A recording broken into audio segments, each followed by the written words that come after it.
J'aimerais qu'on regarde un petit peu ton compte Instagram. J'ai sélectionné, je crois, 3 photos. Alors attends, je vais les positionner de façon à ce que tous mes abonnés puissent tout bien voir. J'ai déjà tout prévu. T'es prête? Ouais. Alors, j'ai sélectionné, je vais te la décrire, cette photo que tu as postée le 8 mai 2019. On te voit dans une robe de mariée chic, sobre, avec un bouquet de fleurs assez imposant. Vous êtes en train de vous faire un bisou et t'as mis en légende, on a fait ça. 4 mai 2019. Qu'est-ce qu'elle représente pour toi cette photo? Qu'est-ce qui représente ce moment?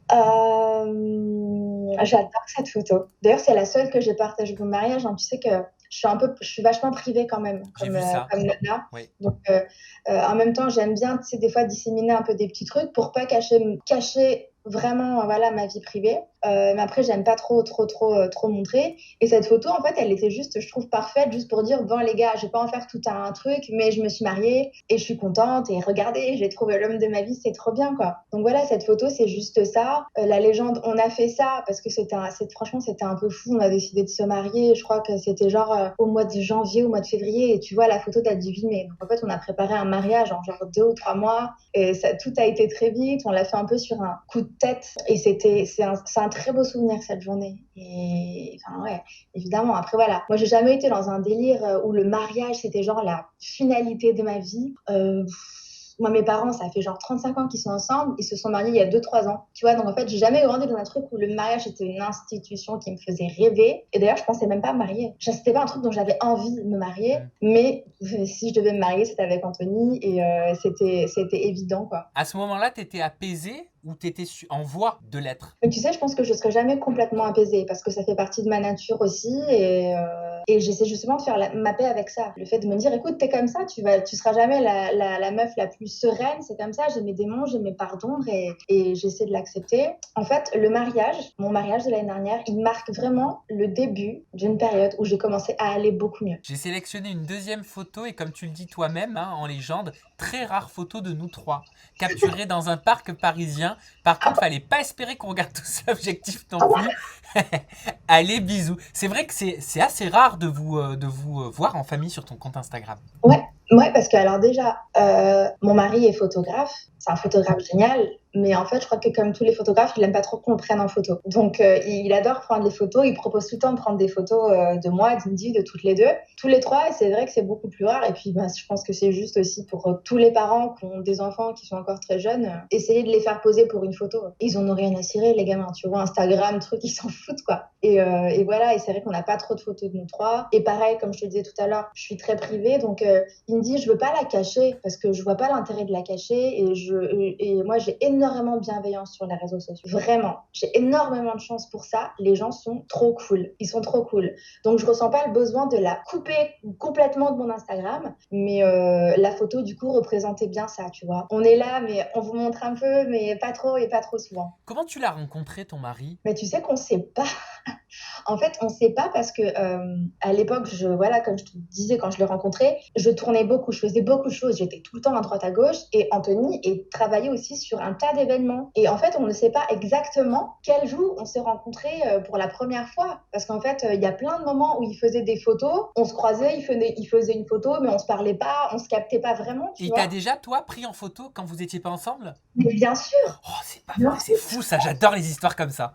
Ouais, c'était trop marrant. Et de temps en temps, il regarde dans ses vieux disques durs et tout. Et puis il dit, ah, mais regarde, je t'avais pris en photo là, tel jour. Et du coup, je vois genre des photos qu'il a prises de moi, mais enfin, je sais pas, tu vois, sans qu'on vraiment on rentre en contact. Donc en fait, voilà, on rigole un peu de ça, du fait qu'on ne sait pas vraiment comment on s'est rencontrés, mais on s'est rencontrés sur des événements de travail au final. Mais est-ce que tu te souviens du premier vrai rendez-vous, pour le coup, qui Ouais, marque ouais, ouais. peut-être votre rencontre? Oui, en fait, la première fois où on s'est un petit peu parlé, c'était sur il y avait un concert caritatif pour le truc qui s'appelle le Hérisson. Et il faisait des photos dessus. Moi, j'étais invitée pour la deuxième année. Et après la soirée, j'allais à l'anniversaire d'Alban, qui a fait Les Anges avec moi. Alban Bartoli, c'était son anniversaire.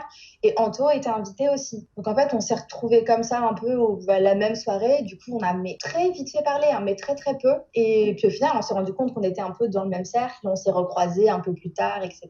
Mais la première fois où vraiment on se souvient s'être vu et parlé, voilà, c'était ça. C'était l'anniversaire d'Alban. Et j'ai sélectionné une troisième photo, alors je vais te la présenter. Et ben, c'est une photo avec Indy, où tu mets en légende joyeux anniversaire, ma préférée. Oui, Là, elle fête ses quel âge? un an, Son c'est quel sûr. âge?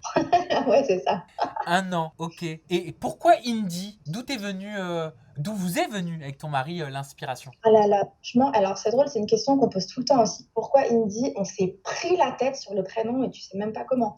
À tel point que, tu sais, tous nos proches nous demandaient alors, vous allez l'appeler comment? Vous allez l'appeler comment? Et qu'on disait, on sait pas. Et les gens nous disaient, mais vous êtes des mythos, vous avez juste pas envie de le dire, mais vous avez le prénom. On n'avait pas le prénom, franchement, genre 3 semaines avant sa naissance. Et moi, j'ai une passion pour les noms de villes. Par exemple, je sais pas, Sydney, Chelsea, Paris, par exemple, j'adore. Et j'aimais beaucoup Indiana, mais je trouvais que c'était un peu dur quand même, tu vois, Indiana, surtout quand t'es français.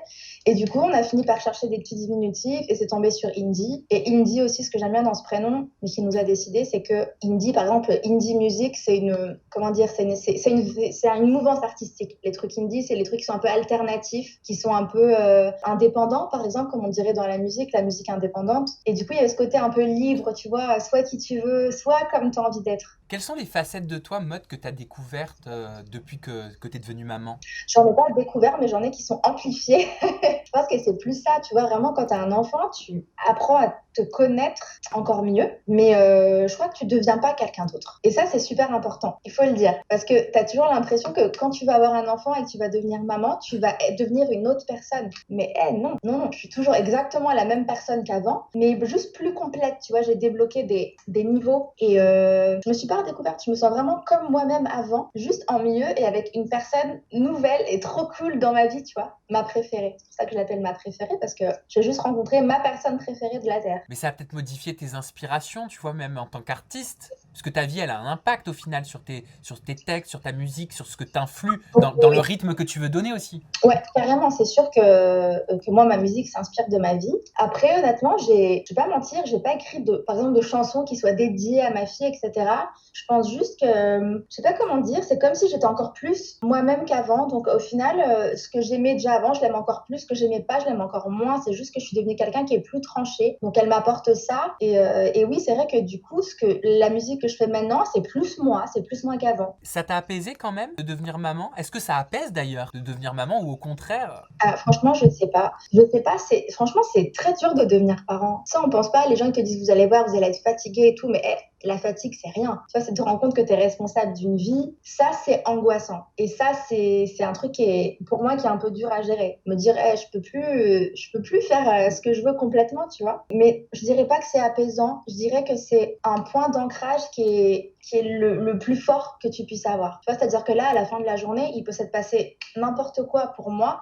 Si ma fille, ça va, elle va bien, je vais lui faire un câlin, je vais la mettre dans son lit, ça me suffit, tu vois. Ah, ça veut dire que t'as beau apprendre la pire des nouvelles, même professionnellement ou autre, quand tu te retrouves avec ton enfant, avec ta fille le soir, t'oublies tout. Disons que ça met les choses en perspective. C'est vraiment ça. Tu vois, avant, tu avais ce qui était le plus important pour toi. Ah Et oui. maintenant, tu as vraiment ce qui est le plus important pour toi. Ça ne veut pas dire que rien d'autre ne compte. Évidemment, le reste continue de compter. J'aime toujours la musique, j'aime toujours mes amis, etc. Mais il y a un ordre, en fait, de priorité qui s'établit vachement naturellement et qui, pour le coup, est apaisant. Mais ça Tu t'a vois. aussi peut-être indirectement permis de réaliser que tu te prenais la tête sur des sujets qui en valaient peut-être pas la peine aussi, ou en tout cas qui ne valaient peut-être pas la peine d'y mettre autant d'émotions et d'intensité psychologique. Ouais, exactement. Ouais, ouais, c'est exactement ça. C'est que vraiment, ça te remet les idées en place, tu vois. Tu te dis, oh, mais.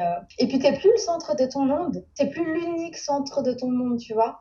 T'es responsable d'une autre petite personne et tu dois t'en occuper. Et en ça, c'est vachement enrichissant. Et c'est vachement cool. Et au niveau du couple, est-ce qu'il y a des changements? Est-ce que ça change quand même la symbiose de ton couple? Je pense qu'il y a un petit temps où il faut quand même trouver sa place, tu vois, trouver son équilibre. Et c'est complètement normal. Et ça, c'est pareil, ça fait partie des choses qu'il faut dire. Tu vois, sur les réseaux sociaux, on a toujours l'impression que les meufs, elles sont là, elles sont enceintes, c'est trop cool. Elles accouchent, tout se passe bien, leur vie de couple est géniale, genre tout est génial. Non, c'est pas vrai. Ça veut pas dire que c'est pourri. Ça veut dire qu'il va falloir travailler un peu et il va y avoir des petits ajustements à faire et des moments de flottement où des fois où tu vas plus savoir vraiment où est ta place, où est la place de ton mec.